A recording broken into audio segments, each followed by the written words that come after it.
नमस्कार दोस्तों, आप सभी का मेरे चैनल पर एक बार फिर से स्वागत है।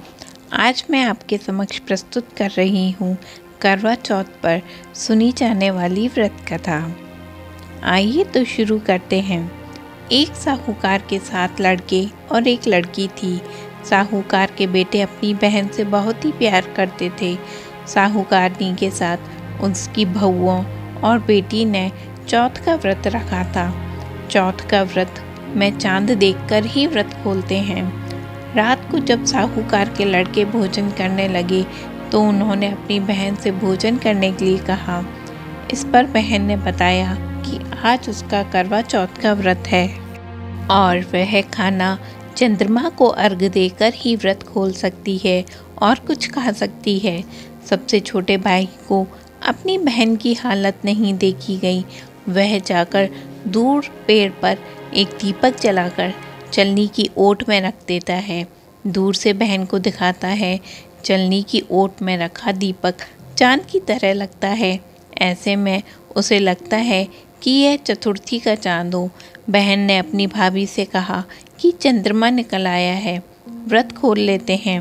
लेकिन भाभियों ने उसकी बात नहीं मानी और व्रत नहीं खोला।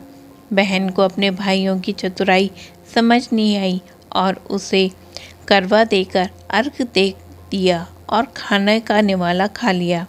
जैसे ही पहला टुकड़ा मुंह में डालती है उसे छींक आ जाती है।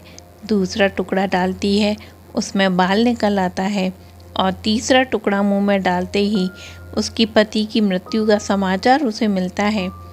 वो बेहद दुखी हो जाती है। उसकी भाभी आकर उसे सच्चाई बताती है कि उसके साथ ऐसा क्यों हुआ।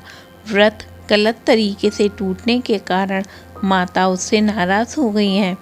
इस पर वह निश्चय करती है कि वह अपने पति का अंतिम संस्कार नहीं करेगी। अपने सतीत्व से उन्हें पुनः पुनर्जीवन दिलाकर ही रहेगी।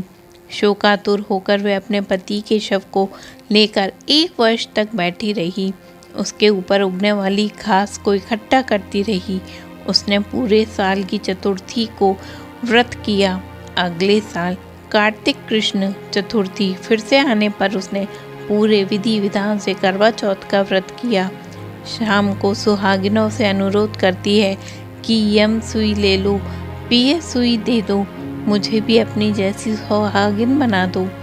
जिसके फलस्वरूप करवा माता और गणेश जी के आशीर्वाद से उसका पति पुनः जीवित हो गया।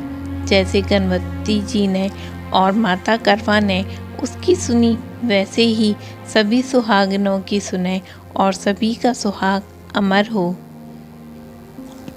और इस तरह से करवा चौथ की व्रत कथा यहाँ समाप्त होती है।